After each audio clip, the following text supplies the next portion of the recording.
Hi guys, my name is Robert. I would like to tell you about an experience that happened to me not long ago. My brother James and I like to practice hiking and camping.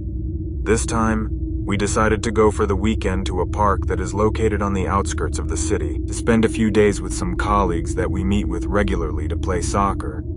This time there were 8 of us, including John, who loves nature as much as we do, 4 friends, the partner of one of them, and a friend of ours named Laura. We were also accompanied by Aegon, our Belgian shepherd. We agreed to meet at 10 o'clock in the morning in the parking lot of the park. Once everyone arrived, we decided to have breakfast at the food stands and finish unloading the equipment from the truck, since the camping site was at least 4 hours away. It is worth mentioning that my brother and I had looked for a safe place, because as some may know, it is not ideal to camp anywhere. On the way we were delayed, because we had to follow the riverbed, and our friends were joking and admiring the scenery. We arrived at the place where we were going to set up camp around 3 o'clock in the afternoon, and took a well-deserved rest. After a while we decided that 4 of us would split up and go look for some firewood before it got dark.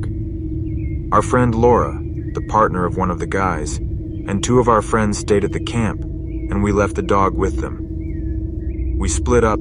John and Samuel went one way, and James and I went the other. While we were looking for the firewood, we thought we heard some noises near where we were, but we didn't give it much importance as it could be some animal of the forest. A while after cutting some branches, we loaded the firewood and set out to return with the others. On the way we found what seemed to be an altar with stones, and there were remains of animals that would have been used as part of some ritual. When we returned, we noticed that Samuel and John had still not returned. Knowing them, I assumed that they were wasting time instead of hurrying. After half an hour we were worried, and I decided to go looking for them, accompanied by the dog, while my brother stayed with the others. It took me a while to find them, and when I finally did, I asked them what had happened, and why they had gone so far from the area. They replied that they had done it because they had not found enough firewood, and when they were about to return, they had the impression that something or someone was watching them from among the trees, and they suspected that maybe someone was trying to rob them. So they deviated a little from the path they had come from, and when they realized that they were lost. On the way back to camp, we began to joke and discuss their luck, for if Aegon had not found their trail, we might not have been able to find them. By the time we got back to camp, it was about 6 in the evening, and since it was December, the temperature was already dropping and the sun was starting to set. Once we had gathered, my brother took charge of preparing the firewood, while I and our friends finished setting up camp and preparing dinner. The aroma of the food mingled with the cool night air, and we were all eager to savor the feast we had prepared. We pulled the ingredients out of our backpacks and began cooking over the fire. Homemade hamburgers and potatoes were slowly cooking while we laughed and chatted about everything that had happened on the trip.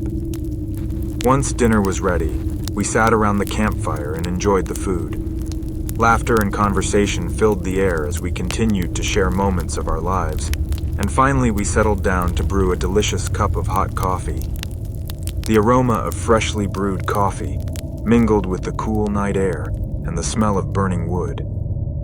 One of our friends had to go to the bathroom. After a while, he came back saying that we should see something. We accompanied him, and in a cliff that was not far away, which is normally used by climbers, we could see a fire. Some thought that it was more hikers camping, which was impossible since fire in a cliff that can only be accessed with special equipment was impossible. Laura suggested that we ignore it and return to the campfire.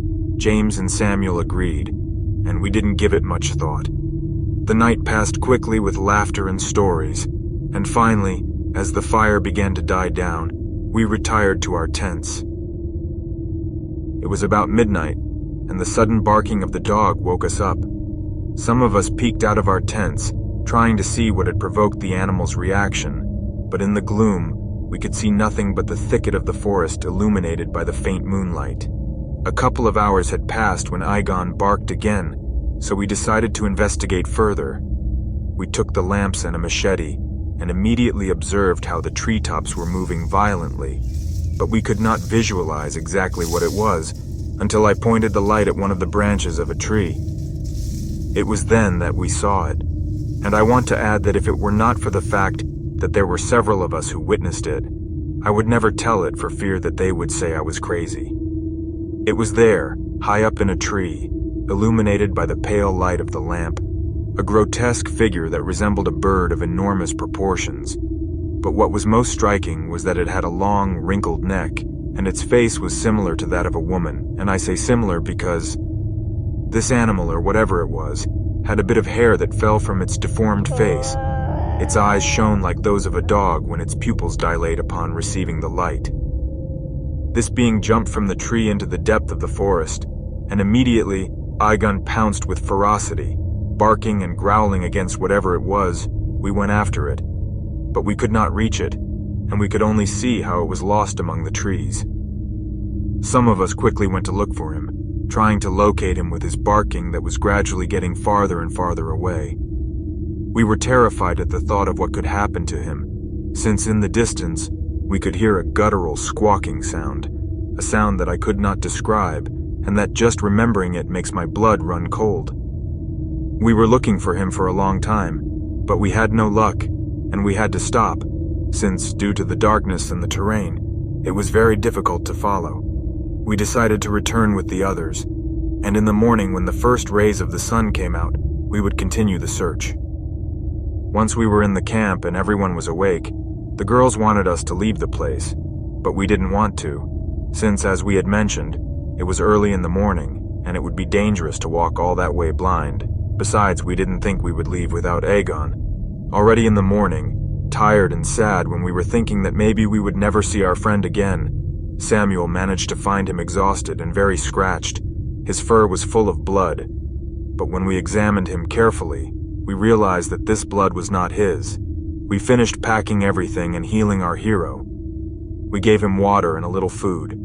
We waited for him to rest for a while, and we started our way back to the parking lot of the park to leave that place and never come back.